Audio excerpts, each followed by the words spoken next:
बिल्कुल जीरो से इंग्लिश सीखने के क्रम में आपका हमारे YouTube चैनल राजेश क्लासेस पर स्वागत है। यहाँ पर हम आपको अंग्रेजी भाषा को सरल और मज़ेदार तरीके से सिखाते हैं। चाहे आप एक बिगिनर यानी इंग्लिश सीखने की शुरुआत कर रहे हो या अपनी अंग्रेजी को और भी बेहतर बनाना चाहते हो, हमारे चैनल पर हर किसी के लिए कुछ न कुछ है। हम ग्रामर, टेंस, वोकैबुलरी, प्रोनाउंसिएशन और कॉमन मिस्टेक्स को कवर करते हैं, जिससे आपकी भाषा कौशल में सुधार हो सके।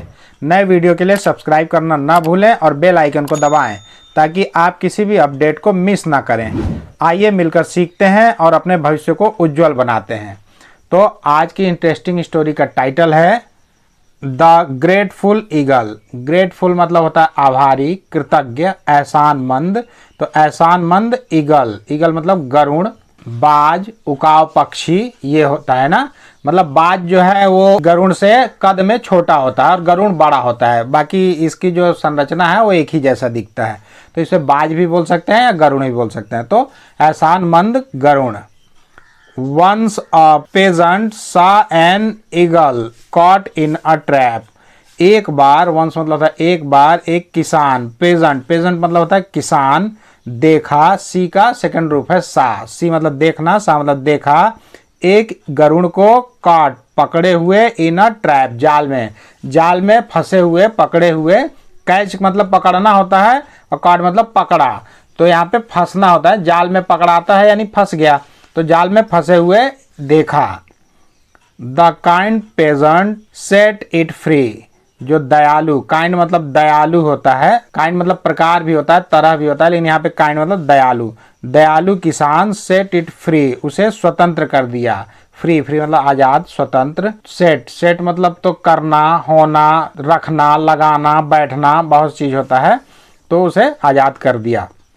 बिफोर फ्लाइंग अवे, उड़कर दूर जाने से पहले, बिफोर मतलब पहले, फ्लाइंग मतलब उड़कर, अवे दूर, उड़कर दूर जाने से पहले। The eagle thanked the peasant and said I will be of help to you some days. उड़ने से पहले, उड़कर जाने से पहले जो गरुड़ था उसने धन्यवाद किया। थैंक मतलब होता है धन्यवाद करना, तो धन्यवाद किया उस किसान का और कहा, सैड से का सैड हुआ, और बोला मैं तुम्हारी मदद करूंगा। हेल्प मतलब मदद, यू तुम्हारी मदद करूंगा। सब मतलब कुछ, किसी, कई, ये भी होता है ना। तो किसी दिन मैं तुम्हारी मदद करूंगा। विल गागेगी। वन डे एक दिन, the eagle saw the peasant resting by a wall. एक दिन गरुड़ ने देखा उस किसान को आराम करते हुए, रेस्टिंग आराम करते हुए, रेस्ट मतलब आराम करना, आराम करते हुए, बाय अ वॉल एक दीवाल के पास। बाय मतलब तो द्वारा, से, तक, से होकर होता है। बाय मतलब के पास भी होता है, के निकट भी होता है। वॉल मतलब दीवाल। एक दीवाल के पास आराम करते हुए देखा। ये कंटिन्यूअस फॉर्म में है ना, यानी लगातार, निरंतरता बरकरार रखता हुआ कोई चीज देखते हैं तो वहां पे कंटिन्यूअस फॉर्म लगता है, यानी कि करते हुए, जाते हुए। तो वह आराम करते हुए देखा किसान को एक दीवार के पास। The wall was weak and was on the verge of falling. जो दीवार था वह वीक कमजोर था, दीवार कमजोर था, और was on the verge, verge मतलब होता है कगार, सीमा, किनारा, हद, तो गिरने के कगार पर था। वह दीवार कमजोर था और गिरने, फॉलिंग, गिरने के कगार पर था। वह दीवार मतलब गिरने ही वाला था वो। The eagle wanted to stop the peasant from getting hurt. बाज चाहता था, वांट का वांटेड चाहता था, टू स्टॉप रोकना, स्टॉप मतलब रोकना, बचाना, तो बचाना चाहता था, रोकना चाहता था किसान को, पेजेंट किसान को, फ्रॉम मतलब से, गेटिंग हर्ट चोट पहुंचने से, आहत होने से। गेट मतलब होना, जाना, पाना, कमाना, ये सब होता है। हर्ट मतलब आहत, चोट, घायल होना, कष्ट पहुंचना।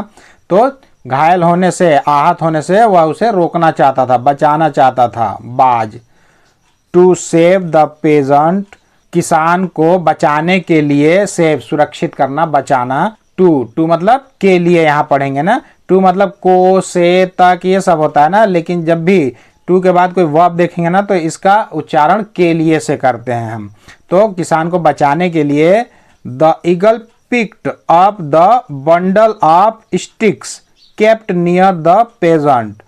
तो किसान को बचाने के लिए जो ईगल था, बाज था, उसने उठाया, पिकअप मतलब उठाना, पिकअप उठाया, द बंडल गुच्छा, बंडल मतलब होता है गुच्छा, गठरी, गट्ठर, पोटली ये भी बोलते हैं, बंडल ऑफ स्टिक्स, स्टिक्स मतलब लकड़ी, तो लकड़ी की गठरी को उठाया जो कि केप्ट रखा हुआ था, नियर, नियर मतलब पास में, द पेजेंट किसान के, जो किसान के पास में लकड़ी की गठरी रखी हुई थी उसको उठाया।